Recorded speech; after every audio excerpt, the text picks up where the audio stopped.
चलिए प्यारे बच्चों, हम आपको 13.1 का 7वां क्वेश्चन बताने वाले हैं। पार्ट 2 में हमने 6 नंबर तक पार्ट 1 में बता दिया है, ठीक है ना। तो ध्यान से देखिए, अब ध्यान से देखिए 7वां नंबर क्वेश्चन आपको यहाँ पर स्लाइड दिख रही होगी। 7वें नंबर क्वेश्चन में क्या कह रहा है, कोई तंबू एक बेलन के आकार का है। तो सबसे पहले क्या बना लेंगे, एक बेलनाकार, एक क्या बना लेंगे, तंबू। तो ये आपका क्या है, बेलनाकार का क्या है, ये तंबू है, ठीक है ना प्यारे बच्चों। क्या है ये बेलनाकार, क्या है, तंबू है, ठीक है ना।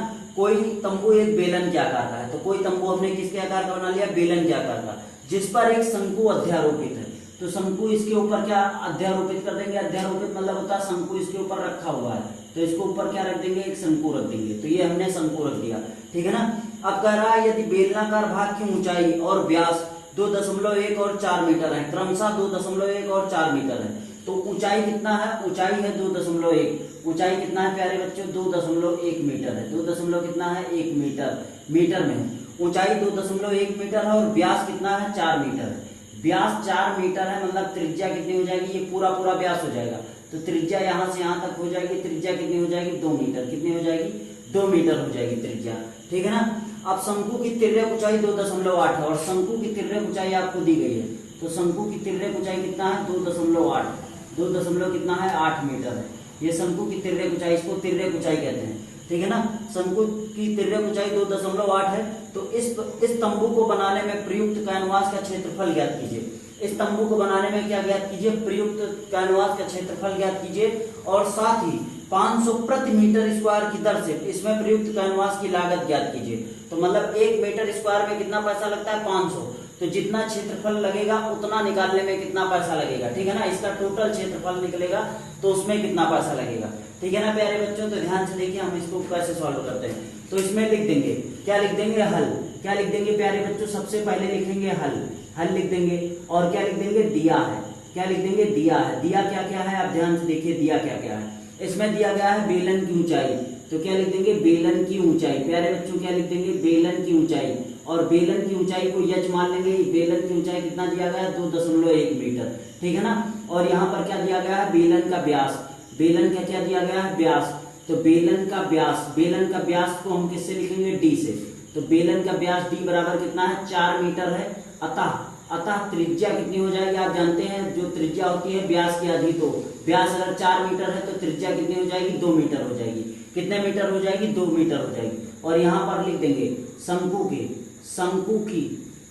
की तिर्यक ऊंचाई। और शंकु की जो तिर्यक ऊंचाई है, तिर्यक ऊंचाई वो कितनी दी गई है, यहाँ पर शंकु की तिर्यक ऊंचाई को कैपिटल एच से लिखेंगे और वो कितना दी गई है, 2.8 मीटर। 2 कितना दिया गया है, 8 मीटर दिया गया है प्यारे बच्चों, ठीक है ना। तो यहाँ पर ध्यान से देखिए, बेलन के लिए, शंकु के लिए भी त्रिज्या का काम कौन करेगा, ये 2 मीटर काम करेगा, ठीक है ना। तो यहाँ पर शंकु की भी त्रिज्या कितनी हो जाएगी, शंकु की त्रिज्या, क्योंकि शंकु की त्रिज्या तो दी नहीं गई अलग से, तो शंकु की त्रिज्या r बराबर कितना हो जाएगी, 2 मीटर हो जाएगी। शंकु की त्रिज्या कितनी हो जाएगी, 2 मीटर हो जाएगी। अब आपको टोटल क्षेत्रफल निकालना है। तो टोटल क्षेत्रफल कैसे निकालेंगे, तंबू का टोटल क्षेत्रफल। इसमें क्या कह रहा है, इसमें कह रहा है कि इसमें क्या कह रहा है, इसमें प्रयुक्त, ठीक है ना, प्रयुक्त कैनवास का क्षेत्रफल ज्ञात कीजिए। तो प्रयुक्त कैनवास का क्षेत्रफल कैसे निकालेंगे, तो यहाँ पर लिख देंगे कैनवास का क्षेत्रफल। कैनवास का क्षेत्रफल, कैनवास मतलब होता है जो टेंट, आपने देखा होगा टेंट आपके घरों में लगता होगा, कोई समारोह होता होगा तो वहां पर उसी को कैनवास कहते हैं। तो कैनवास का क्षेत्रफल, तो कैनवास का क्षेत्रफल हम कैसे निकालेंगे, कैनवास का क्षेत्रफल बराबर हो जाएगा, कैनवास का क्षेत्रफल बराबर हो जाएगा बेलन का क्षेत्रफल। क्या हो जाएगा, बेलन का क्षेत्रफल। सबसे पहले बेलन है तो लिख देंगे बेलन का क्षेत्रफल, प्लस क्या है, बेलन के ऊपर शंकु है तो क्या लिख देंगे, शंकु का क्षेत्रफल। बेलन का क्षेत्रफल हो जाएगा प्लस क्या हो जाएगा, शंकु का क्षेत्रफल। प्यारे बच्चों ये बेलन का क्षेत्रफल और शंकु के क्षेत्रफल को जोड़ लेंगे तभी तो हो जाएगा कैनवास, ये पूरे टेंट का क्षेत्रफल आ जाएगा। और बेलन के क्षेत्रफल का फार्मूला आप जानते हैं क्या होता है, 2πr(h). क्या होता है, 2πr(h), क्योंकि h माना है हमने, बेलन की ऊंचाई को क्या माना है, h माना है, ठीक है ना, स्मॉल h। और शंकु का क्षेत्रफल, शंकु का क्षेत्रफल होता है πrl। क्या होता है, πrl। ये तिर्यक ऊंचाई को हमने कैपिटल एच लिख दिया है, कैपिटल एच की जगह पे आप इसको यल भी लिख सकते हैं, कुछ भी मान लीजिए, हमने यल मान लेंगे इसको। यल बराबर कितना है, 2.8, कितना है, 2.8। तो यहाँ पर ध्यान से देखिए क्या क्या कॉमन है, कॉमन क्या है, यहाँ पर भी πr कॉमन है, यहाँ पर भी πr कॉमन है। तो πr क्या ले लेंगे, कॉमन ले लेंगे, तो ये कितना बच जाएगा, 2h। और प्लस में कितना बच जाएगा, यल, प्लस में कितना बच जाएगा, यल। और यहाँ से पाई का मान कितना रख देंगे 22/7, ठीक है ना प्यारे बच्चों। आर का मान कितना हो जाएगा, आर त्रिज्या कितनी है, त्रिज्या है 2 मीटर, कितनी है 2 मीटर, ठीक है ना। 2 इंटू एच का मान कितना दिया गया है, एच का मान दिया गया है 2.1, कितना दिया गया है 2.1 प्लस यल तिर्यक ऊंचाई कितनी है 2.8 है। तो यहाँ से ध्यान से देखिए ये हो जाएगा 22 दूना कितना हो जाएगा 44, तो 44 बटे कितना आ जाएगा 7। अब इस 2 का गुणा इसमें करा देंगे तो 2 एकन्नम कितना हो जाएगा 2, इस 2 का गुणा 1 में कराएंगे 2 एकन्नम 2, 2 दूनी कितना हो जाएगा 4, तो 2 दशमलव कितना हो जाएगा 4 दशमलव कितना हो जाएगा 2 प्लस 2 दशमलव कितना हो जाएगा 8। तो ध्यान से देखिए आगे सॉल्व कर दे रहे हैं, जब आगे सॉल्व करेंगे तो ये 44/7 ऐसे ही हो जाएगा और बटे में क्या हो जाएगा, ध्यान से देखिए ये 4 2 कितना हो जाएगा 6, 8 2 10 के 0 हासिल आया कितना, 8 2 10 के 0 हासिल आ जाएगा 1 और 4 2 6 और 6 कितना हो जाएगा 7। तो एक अंक पे दशमलव लगा देंगे, दशमलव के बाद 0 को कोई महत्व नहीं रहता, इसलिए केवल क्या आ जाएगा आंसर, केवल आ जाएगा 7, केवल कितना आ जाएगा 7 आ जाएगा। अब यहाँ से 7 से 7 काट देंगे तो ये आ जाएगा 44 सेंटीमीटर स्क्वायर, 44 क्या आ जाएगा सेंटीमीटर स्क्वायर, ये क्या आ जाएगा कैनवास का क्षेत्रफल। तो हम यहाँ नहीं लिखेंगे, लिख देंगे अतः कैनवास का क्षेत्रफल कितना है 44 सेंटीमीटर स्क्वायर। अब ध्यान से देखिए इसमें क्या कह रहा है, इसमें कह रहा है कि 1 centimetre square, 1 centimetre square metre में है क्या, हाँ ठीक है, यहाँ पर सारी वैल्यू किसमें है मीटर में है, तो इसको मीटर में कर दीजिए, कोई दिक्कत नहीं, सेंटीमीटर में नहीं है तो मीटर में कर दीजिए। तो ये आ जाएगा 44 मीटर स्क्वायर, क्या आ जाएगा 44 मीटर स्क्वायर, ये आ जाएगा कैनवास का क्षेत्रफल।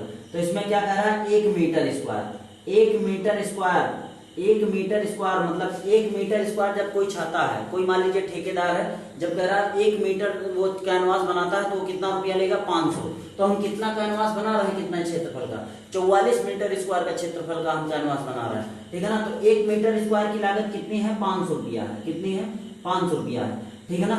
तो 44 मीटर स्क्वायर कैनवास को बनाने में कितना पैसा लगेगा, तो 44 मीटर स्क्वायर को कैनवास को बनाने में कितना पैसा लगेगा, तो 500 गुणे कितना हो जाएगा 44, तो ये हो जाएगा 5 चौक कितना हो जाएगा 20 के 0 हासिल कितना आ जाएगा 2, 5 चौक 20, 20 तो कितना हो जाएगा 22 और यहाँ पर डबल 0 बढ़ा लेंगे तो ये कितना आ जाएगा 22,000।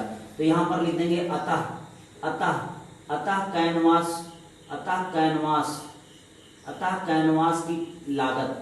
कैनवास की लागत कितनी आ जाएगी, लागत आ जाएगी 22,000 रुपया, कितना आ जाएगी 22,000 रुपया, ये आपका आंसर हो जाएगा, ठीक है ना प्यारे बच्चों, ये आपका आंसर हो जाएगा। आपको क्वेश्चन की स्लाइड यहाँ पर दिख रही होगी।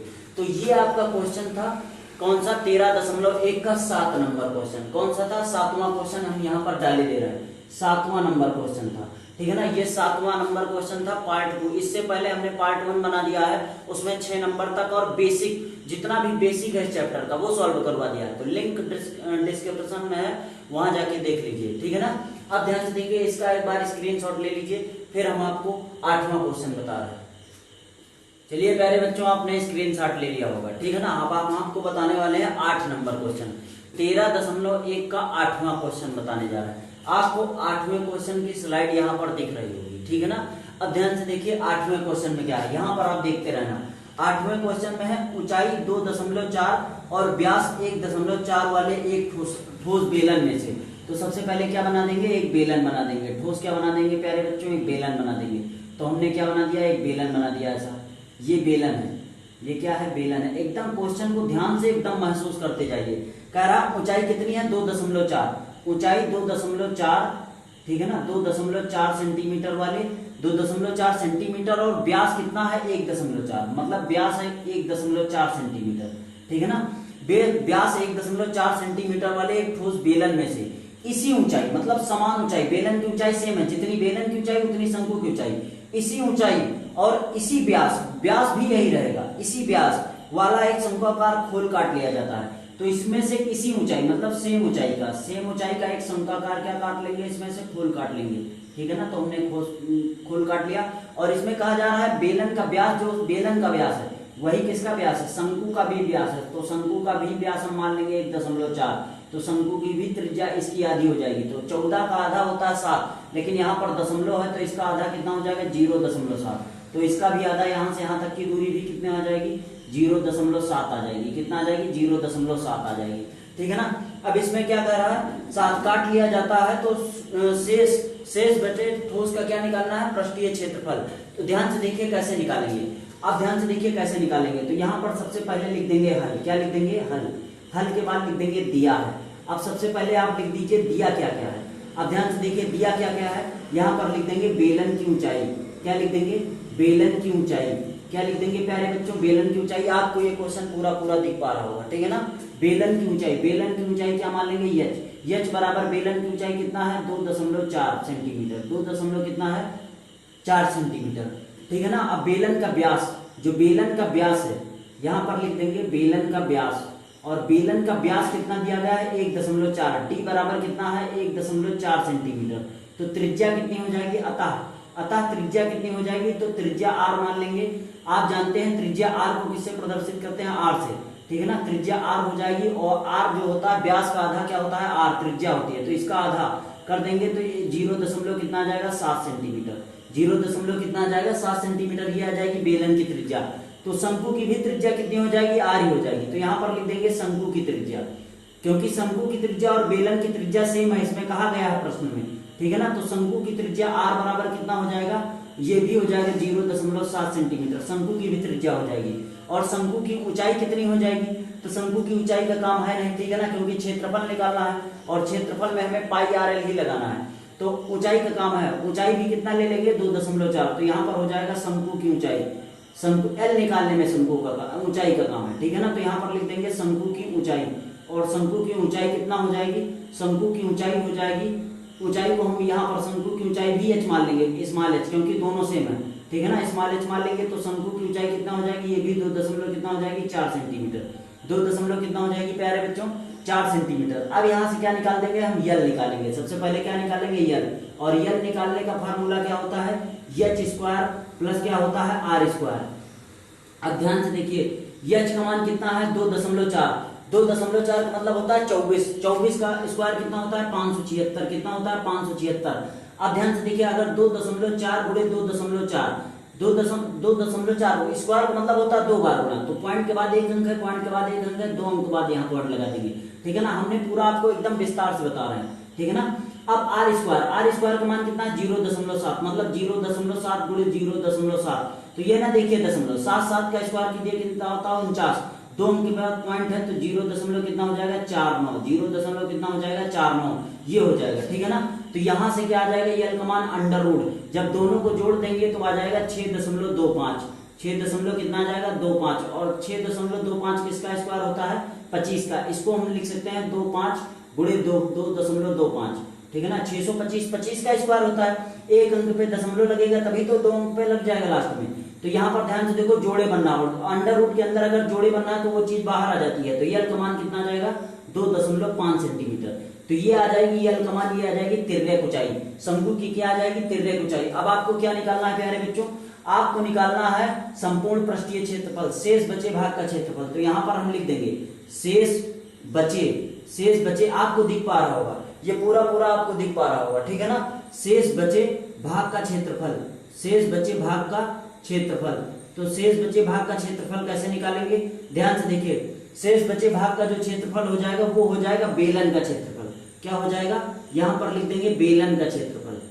बेलन का क्षेत्रफल, बेलन का क्षेत्रफल हो जाएगा प्लस। अब ध्यान से देखिए, मान लीजिए ये शंकु हम काट के निकाल देंगे, तो इतना भाग अगर काट के निकाल देंगे, अगर मान लो हमको पन्नी चढ़ाना हो तो पन्नी तो इसके ऊपर भी तो चढ़ाएंगे, जो काट के हमने निकाल दिया है जितना भाग उसके ऊपर भी तो चढ़ाएंगे। तो मतलब बेलन का क्षेत्रफल तो पूरा ढकेगा ही पन्नी से, और जितना काट के निकाल दिया है इतने पर भी पन्नी हमको चढ़ाना पड़ेगा।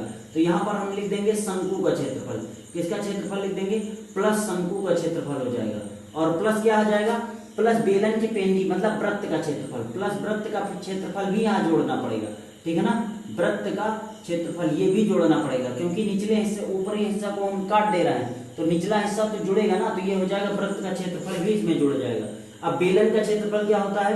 2 पाई आर एच, 2 पाई आर एच होता है। शंकु का क्षेत्रफल क्या होता है? पाई आर एल। और वृत्त का क्षेत्रफल क्या होता है? पाई आर स्क्वायर। वृत्त का क्षेत्रफल पाई आर स्क्वायर हमने पहली वीडियो में सारे फार्मूले लिखवा रखे हैं, ठीक है ना। अब ध्यान से देखिए, इसको आगे सॉल्व कर देना है। जब इसको आगे सॉल्व करेंगे तो यहाँ पर भी पाई आर कॉमन है, यहाँ पर भी पाई आर कॉमन है, यहाँ पर भी पाई आर कॉमन है। तो पाई आर हम कॉमन ले लेंगे तो बचेगा क्या? पाई आर कॉमन ले लिया, बच गया 2h। कितना बच गया? 2h। प्लस में कितना बच जाएगा? पाई आर कॉमन ले लिया, यल बचेगा, ठीक है ना। और प्लस में पाई आर स्क्वायर है, पाई का मन ले लिया, यहाँ पर आर स्क्वायर का मन है, तो केवल क्या बच जाएगा, आर बच जाएगा, ठीक है ना। तो ये हो जाएगा। अब ध्यान से देखिए पाई का मान कितना होता है, 22/7 रख देंगे प्यारे बच्चों, और आर का मान कितना है, आर का मान है 0.7, 0 कितना हो जाएगा 7, यहाँ पर हो जाएगा 2। यच का मान कितना है, यच मतलब होता है बेलन का क्षेत्रफल, बेलन की ऊंचाई, और बेलन की ऊंचाई दी गई है 2 दशमलव कितना दी गई है 4, प्लस यल तिर्यक ऊंचाई दी गई है, तिर्यक ऊंचाई ये हमने निकाल दिया, तिर्यक ऊंचाई कितना है 2.5, प्लस आर का मान कितना दिया गया है 0.7, 0 कितना है 7 है, ठीक है ना। अब यहाँ से अगर दशमलव हम काट देंगे तो नीचे एक 0 बढ़ जाएगा, 7 से 7 काट देंगे तो 22 बटे कितना आ जाएगा 10, 22 बटे कितना आ जाएगा 10, और 2 4 दूनी कितना हो जाएगा 8, और 2 दूनी कितना हो जाएगा 4, एक अंक पे दशमलव लगा देंगे 4.8 आ जाएगा, प्लस 2 दशमलव कितना आ जाएगा 5, प्लस 0 दशमलव कितना आ जाएगा 7, ठीक है ना। अब आगे हम सॉल्व कर देंगे तो ये कितना बच जाएगा 22/10 बच जाएगा, कितना हो जाएगा 22/10, 22/10 बच जाएगा, ठीक है ना। अब ध्यान से देखिए, और अगर इसको जोड़ लेंगे तो 4 2 6 0 8 7 5 कितना हो जाएगा 12, और 12 8 कितना हो जाएगा 20, 12 8 कितना हो जाएगा 20 की 0 वहां से कितना हो जाएगा 2, ठीक है ना। और यहाँ पर 4 2 6 और 6 कितना हो जाएगा 7, 6 कितना हो जाएगा 7 हो जाएगा प्यारे बच्चों, कितना हो जाएगा 7 हो जाएगा, ठीक है ना।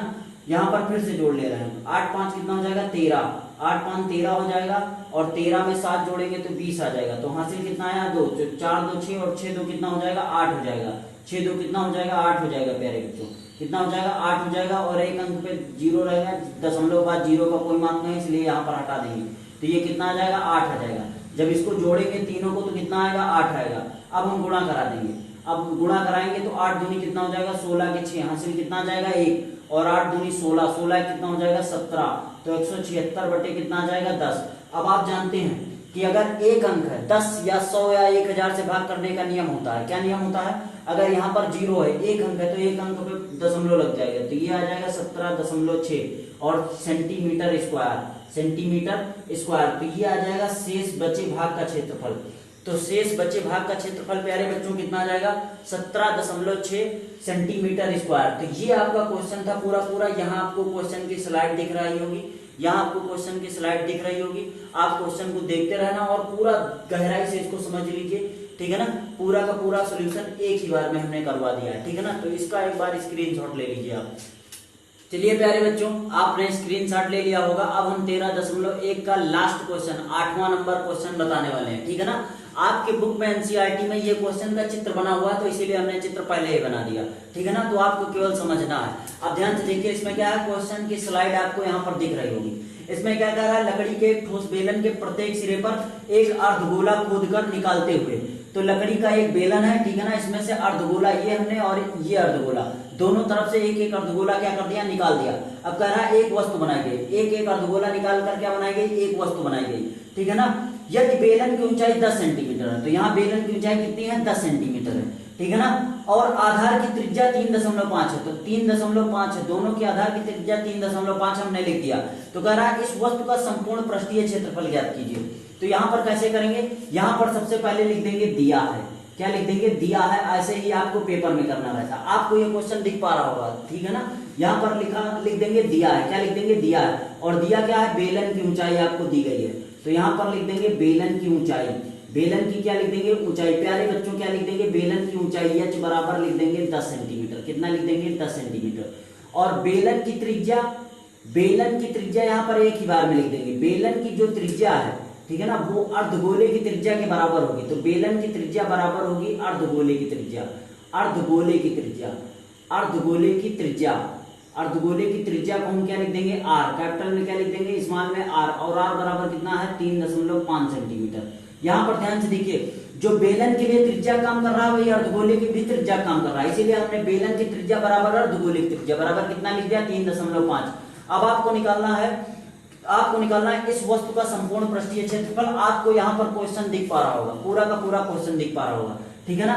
तो यहाँ पर लिख देंगे वस्तु का संपूर्ण पृष्ठीय क्षेत्रफल, वस्तु का संपूर्ण क्षेत्रफल, संपूर्ण क्षेत्रफल, ठीक है ना। वस्तु का जो होगा संपूर्ण क्षेत्रफल क्या होगा, तो वस्तु का संपूर्ण क्षेत्रफल, संपूर्ण वस्तु का संपूर्ण जो क्षेत्रफल हो जाएगा वो क्या हो जाएगा, वो हो जाएगा बेलन का क्षेत्रफल। सबसे पहले तो बेलन का क्षेत्रफल हो जाएगा, ठीक है ना, बेलन का क्षेत्रफल, क्या हो जाएगा, बेलन का क्षेत्रफल प्लस एक अर्धगोला इस तरफ है और एक अर्धगोला इस तरफ है, ऊपर और नीचे दोनों तरफ है अर्धगोले, तो क्या हो जाएगा, अर्धगोले का क्षेत्रफल, अर्धगोले का क्षेत्रफल, अर्धगोले का क्षेत्रफल हो जाएगा।